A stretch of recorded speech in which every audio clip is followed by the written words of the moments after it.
రామేశ్వరం ఒక మహా అద్భుతమైన పుణ్యక్షేత్రం. ఈ పుణ్యక్షేత్రంలో ఎన్నో అంతు చెక్కని రహస్యాలు కూడా ఉన్నాయి. రామేశ్వరంలో అసలు 2 శివలింగాలు ఎందుకు ఉన్నాయి? అసలు రామేశ్వరం చరిత్ర ఏంటి? ఇక్కడ ఉన్న 22 బావుల రహస్యాలేంటి? ధనుష్కోటి అనే మహా అద్భుతమైన నగరం ఎందుకు నాశనమయ్యింది? రామేశ్వరంలో ఉన్న రాళ్లు ఎందుకు నీటిలో తేలుతూ ఉంటాయి? ఈ ఆలయంలో దాగి ఉన్న మర్మమేంటి? గంధమాదన పర్వతానికి ఉన్న రహస్యం ఏంటి? సముద్ర మధ్యలో ఉన్న ఈ బావి నీళ్లు ఎందుకు కొబ్బరి నీళ్లలా తీయగా ఉంటాయి? ఇలాంటి ఎన్నో ప్రశ్నలతో నిండిపోయి ఉన్న ఒక అద్భుతమైన రహస్యాన్ని ఈ రోజు మనం తెలుసుకోబోతున్నాం. కాబట్టి ఈ వీడియోని అస్సలు స్కిప్ చేయకుండా చివరి వరకు పూర్తిగా చూడండి, ఎందుకంటే ఈ వీడియో చాలా చాలా చాలా ఇంట్రెస్టింగ్ గా ఉంటుంది. Hi everyone, this is Ajay Sri. Stay tuned. Rameswaram అంతు చిక్కని ఆధ్యాత్మిక రహస్యాలు ఉన్న ఒక గుడి. భారతదేశం అన్నది ఒక అద్భుతమైన చరిత్ర కలిగిన పుణ్యభూమి. ఇక్కడ ఎన్నో పురాతనమైన దేవాలయాలు ఉన్న రామేశ్వరానికి ఉన్న చరిత్ర చాలా అద్భుతమైనది. ఇది హిందువులకి అత్యంత ప్రీతికరమైన చార్ధామ్ యాత్రలో ఒకటి. దీన్ని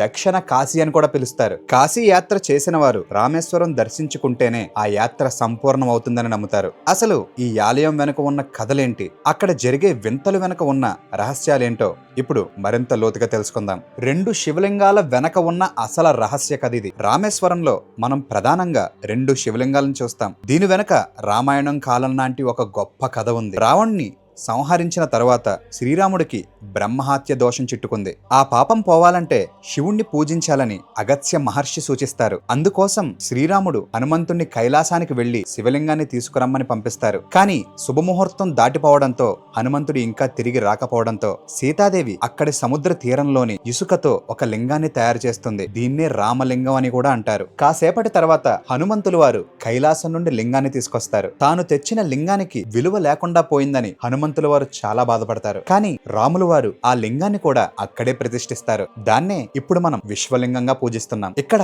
ఒక పెద్ద రహస్యం ఒకటి ఉంది. హనుమంతుల వారు తెచ్చిన లింగాన్ని రాములు వారు ప్రతిష్ఠించిన హనుమంతుల వారు తన శక్తితో సీతామాత చేసినటువంటి ఇసుక లింగాన్ని కూడా తొలగించాలని ప్రయత్నిస్తారు. కానీ ఇసుక లింగం కదలకపోగా హనుమంతుల వారి తోకకి గాయమవుతుంది.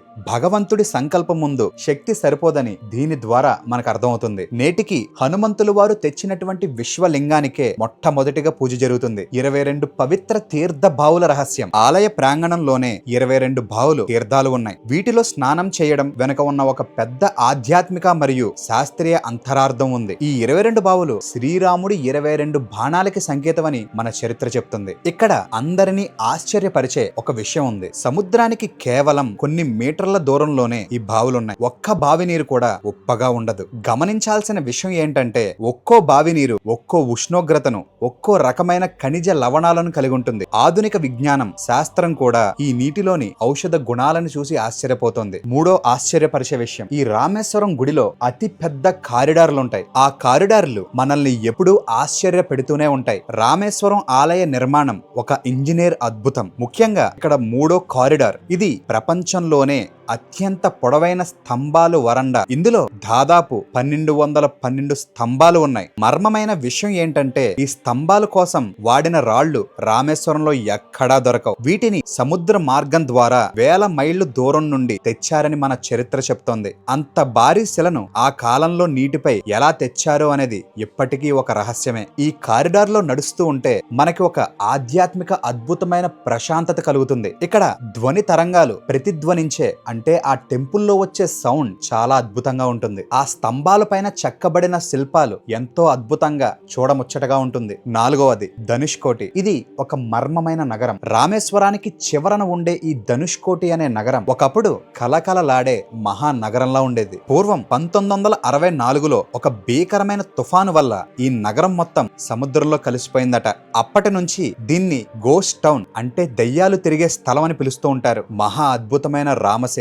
ఇది ఒక ఇంజనీర్ మార్వలస్ కన్స్ట్రక్షన్. శ్రీరాములు వారు లంకకు వెళ్లడానికి ఇక్కడే తన ధనస్సుతో బాణం వేసి దారిని గుర్తించాడని మన పురాణం చెప్తుంది. ఇక్కడ ఒక అద్భుతమైన వింత ఏంటంటే నేటికి శాటిలైట్ చిత్రాలలో ధనుష్కోటి నుంచి శ్రీలంక వరకు సముద్రం కింద ఒక వంతెన ఆకారం స్పష్టంగా కనిపిస్తుంది. నీటిలో తేలే రాళ్ల మర్మం. అసలు రాళ్లు నీటిలో తేలడం ఏంటి? రామసేతు నిర్మాణంలో వాడినటువంటి రాళ్లు నీటిలో తేల్తాయని మనందరికీ తెలుసు. ఆ అద్భుతమైన రాళ్లని మనం రామేశ్వరంలో కూడా చూడవచ్చు. మన ఆధునిక శాస్త్రవేత్తలు ఇవి అగ్ని పర్వతాల నుంచి వచ్చిన రాళ్లని, వీటిలో గాలి బుడగలు ఉండడం వల్ల ఇవి నీటిపై తేలాడతాయని చెబుతూ ఉంటారు. అలా చెప్పిన వాళ్లే మన భారతదేశంలో ఎక్కడా అగ్ని పర్వతాలు లేవని చెప్తారు. అగ్ని పర్వతాలు లేకపోతే ఈ రాళ్లు ఎక్కడి నుంచి వచ్చినట్టు? ఇక్కడ మరో వింత ఏంటంటే ఇక్కడి రాళ్లు ప్యుమిక్ రాళ్లు కంటే బరువుగా ఉంటాయి, అయినా అవి నీటిలో మునగవు. భక్తులు మాత్రం ఇది శ్రీరాములు వారి మహిమ అని చెప్తూ ఉంటారు. ఆరోది విల్లూరి చెరువు. ఉప్పు సముద్రంలో తీపి నీరు. దీన్ని విల్లూరి తీర్థం అని కూడా అంటారు.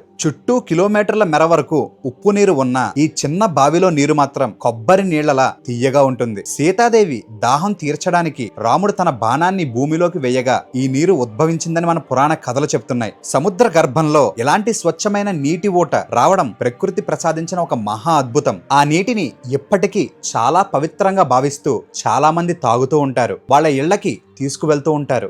7వ వింత స్ఫటిక లింగంపై శేషనాగు రత్నం. రామేశ్వరంలో ప్రతిరోజు తెల్లవారుజామున అంటే బ్రహ్మ ముహూర్తంలో 4 గంటల నుండి 5 గంటల మధ్యలో ఈ మణి దర్శనం జరుగుతుంది. ఇది సాక్షాత్తు శేషనాగు తలపై ఉండే రత్నంతో చేసిన లింగమని భక్తుల విశ్వాసం. దీన్ని ఆది శంకరాచార్యుల వారు స్వయంగా ఆయన చేతులతో ప్రతిష్ఠించారని మన చరిత్ర చెప్తుంది. ఎవరైతే ఏ భక్తులైతే ఈ స్ఫటికలింగాన్ని దర్శించుకుంటారో వాళ్ళకి ఉన్న జన్మజన్మల పాపాలనేవి తొలగిపోతాయని ఆ భక్తుల విశ్వాసం. 8వది ఎన్నో అద్భుతమైన రహస్యాలు, విషయాలు, హనుమంతుల వారి పాదముద్రలు ఉన్నటువంటి గంధమాదన పర్వతం. రామేశ్వరంలోనే అత్యంత ఎత్తైన ప్రదేశంగా ఈ గంధమాదన పర్వతాన్ని చెప్తారు. ఇక్కడ ఒక చిన్న ప్రదేశంలో ఆ శ్రీరాముల వారి పాదముద్రలు ఉంటాయి. పురాణాల కథల ప్రకారం లంకపై దాడి చేసే ముందు రాముల వారు ఈ పర్వతాన్ని ఎక్కి పైనుండి వ్యూహాన్ని చూశారని చెబుతారు. ఇక్కడ హనుమంతుల వారి పాదాలు ఎందుకున్నాయంటే హనుమంతుల వారు లంకకి ఎగరడానికి సిద్ధమైన ప్రదేశం కూడా ఇదే అని చెబుతారు. ఇక్కడ నుండి చూస్తే మొత్తం రామేశ్వరం దీవి అంతా చాలా అందంగా కనిపిస్తుంది. 9వది ఆఖరిది ఇక్కడ ఉన్న మహా అద్భుతమైన చాలా అందంగా కనిపించే ఒక నంది విగ్రహం. దాని యొక్క పరిమాణం, ఈ రామేశ్వరంలో ఉండే నంది విగ్రహం చాలా పెద్దగా చాలా అందంగా కనిపిస్తూ ఉంటుంది. ఇక్కడ అద్భుతమైన వింత ఏంటంటే ఈ విగ్రహాన్ని సున్నం, ఇసుక మరియు కొన్ని ప్రత్యేకమైన మూలికలతో మిశ్రమించి తయారు చేశారట. ఇది అసలు రాయి కానే కాదట. చూసారా మన ఆధ్యాత్మిక చరిత్ర ఎంత గొప్పదో. రామేశ్వరం అనేది కేవలం రాళ్లతో కట్టిన కట్టడం కాదు, అది భారతీయ సంస్కృతికి, ఆధ్యాత్మికతకు మరియు అపారమైన భక్తికి ప్రతిరూపం. ఎన్నో వేల సంవత్సరాలు గడిచిన, ఎన్నో తుఫాన్లు వచ్చిన, ఎంతో మంది మొఘల్ రాజులు వీటిని ధ్వంసం చేద్దామని చూసిన ఈ ఆలయం చెక్కు చెదరకుండా నిఠారుగా నిలబడి ఉంది.